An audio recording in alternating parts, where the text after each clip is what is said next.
Walaupun mungkin setiap muslim pasti bisa membaca surat Al-Fatihah, namun ini juga penting kita ketahui, ya, bisa saja ada orang-orang yang tidak bisa membacanya.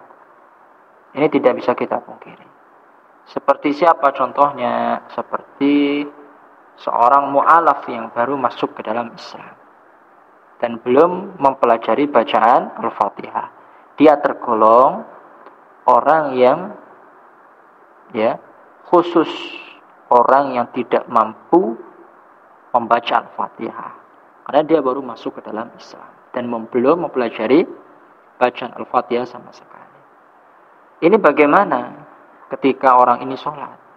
Nah, maka kita seriusi dalam hal ini, bahwa ketidakmampuan orang ini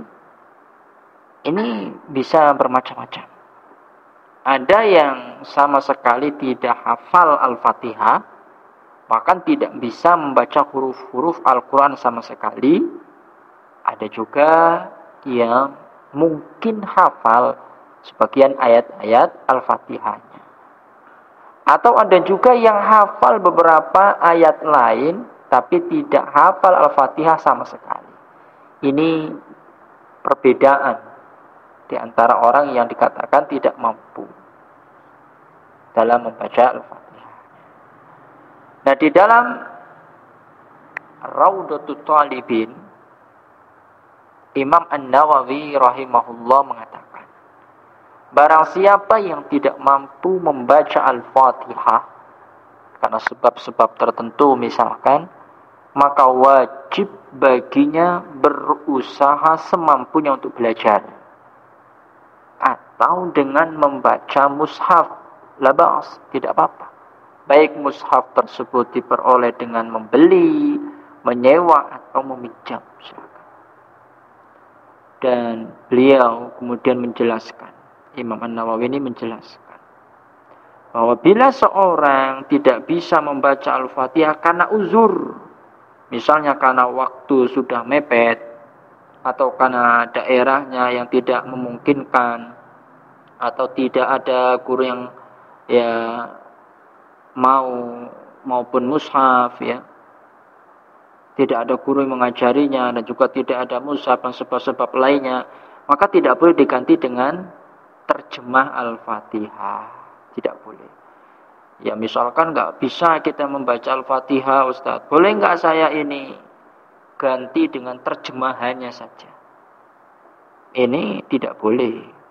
Tetap tidak boleh. Kaum muslimin rahimakumullah. Tetapi jika seorang mampu membaca dengan benar surat lain selain Al-Fatihah, maka wajib baginya membaca 7 ayat dari surat lain yang sebanding dengan Al-Fatihah. Ini solusinya. Sebagaimana dikemukakan oleh Zainuddin Al-Malibari, seorang ulama, di dalam Fathul Mu'in bisyarah Qurratul Aini, ya, disebutkan di sana, bacaan ayat-ayat tersebut boleh saja urutannya terpisah-pisah, kata beliau, asalkan tidak sampai kurang dari banyaknya jumlah huruf Al-Fatihah. Boleh, ya, tanpa urutan atau dengan urutan yang terpisah-pisah boleh. Ya, asalkan tidak sampai kurang dari banyaknya jumlah huruf Al-Fatihah. Ya, yang dimana menurut perhitungan beliau sendiri, yaitu Imam Zainuddin Al-Maribari ini, paling tidak itu terdiri dari 156 huruf dengan menghitung basmalahnya. Termasuk juga dengan menambahkan alif setelah huruf mim pada lafaz maliki. Ini menurut beliau. Jadi tidak boleh kurang dari 156 huruf. Ya, kata beliau. Lebih lanjutnya, Imam An-Nawawi kemudian mengatakan bahwa bila ayat yang bisa dibaca dengan baik itu tidak sampai 7 ayat, sebagaimana jumlah ayat-ayat dalam surat Al-Fatihah, maka dalam hal ini terdapat 2 pendapat, kata Imam An-Nawawi. Pendapat yang pertama, menurut pendapat yang paling sahih, wajib dibaca semampunya dan sisa kekurangannya diganti dengan zikir. Kemudian yang kedua, menurut pendapat lainnya, maka wajib mengulang-ulang ayat yang dibaca atau ayat-ayat yang bisa dibacanya hingga sepadan dengan ayat-ayat dalam Al-Fatihah, yaitu 7 ayat. Ini menurut 2 pendapat. Namun pendapat yang lebih mendekati kebenaran adalah pendapat yang pertama. Kemungkinan juga selanjutnya, ini masih menurut Imam An-Nawawi ya. Kata beliau, apabila seseorang tidak mampu membaca dengan baik dan benar satu pun ayat dari Al-Quran, maka wajib baginya mengganti bacaan Al-Fatihah dengan zikir seperti tasbih dan tahlil. Silakan.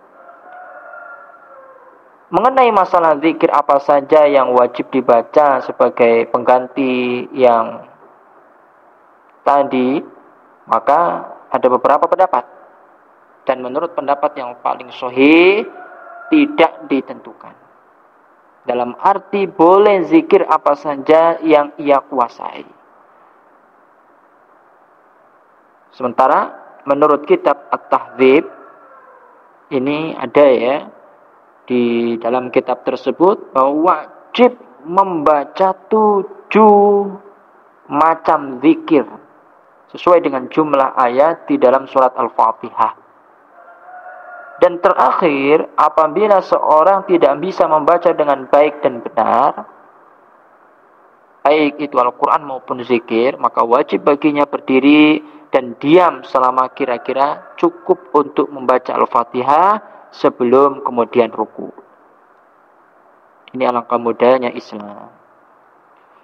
Dan dalam sebuah riwayat, Rasulullah SAW pernah meluruskan salat seseorang yang dianggap oleh beliau SAW bahwa salatnya tidak memenuhi persyaratan, sehingga berkali-kali Rasulullah menyuruhnya untuk mengulangi salatnya tersebut. Di antara yang dikatakan oleh Rasulullah kepadanya, jika engkau memiliki hafalan Al-Quran, maka bacalah. Jika tidak, maka ucapkanlah hamdalah, takbir dan tahlil, kemudian rukuklah. Hadis riwayat At-Tirmidzi dalam sunannya. Dari riwayat ini kemudian timbullah suatu hukum untuk menghukumi masalah yang semacam ini, yaitu boleh bacaan Al-Fatihah itu diganti dengan zikir, dengan syarat ketika seorang memang tidak mampu sama sekali membaca Al-Fatihah maupun bacaan ayat-ayat lainnya. Hal ini dipertegas lagi dalam hadis yang diriwayatkan oleh sahabat Abdullah bin Abi Aufa radhiyallahu taala anhu, bahwa pernah suatu ketika ada seorang datang kepada Rasulullah. Kemudian berkata, "Ya Rasulullah, sesungguhnya aku tidak mampu membaca apapun dari Al-Quran, maka ajarilah aku sesuatu yang mencukupi bagiku darinya." Rasulullah SAW kemudian menjawab, ucapkanlah Subhanallah walhamdulillah wa la ilaha illallah wallahu akbar wa la hawla wa la quwwata illa billahil aliyyil azim. Ini kata Rasulullah mengganti semua itu. Ini berdasarkan hadis diriwayatkan oleh Abu Dawud. Dan Allah Subhanahu wa taala sendiri juga berfirman dalam Quran surat At-Taghabun ayat 16, "Maka bertakwalah kalian kepada Allah menurut kesanggupan kalian." Ini di ayat ini Allah memerintahkan kita untuk melaksanakan segala macam bentuk ketaatan sesuai dengan kesanggupan. Dan ini merupakan rahmat Allah di dalam Islam ini. Dan kembali pada hal ini, yaitu mengerjakan ketakwaan dengan kesanggupan di dalam sholat.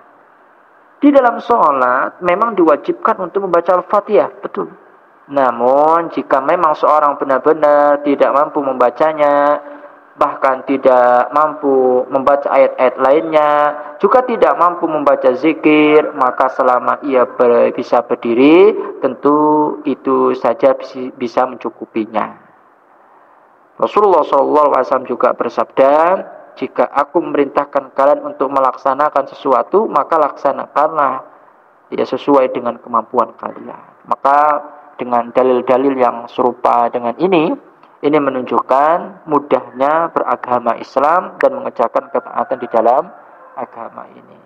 Maka bertakwalah dengan kemampuan kita. Dan ini adalah perintah Allah serta Rasulnya. Dalam masalah ini yaitu bagi orang-orang yang tidak mampu membaca Al-Fatihah, maka bisa digantikan bacaan yang lainnya sebagaimana yang kita jelaskan. Wallahu ta'ala a'lam.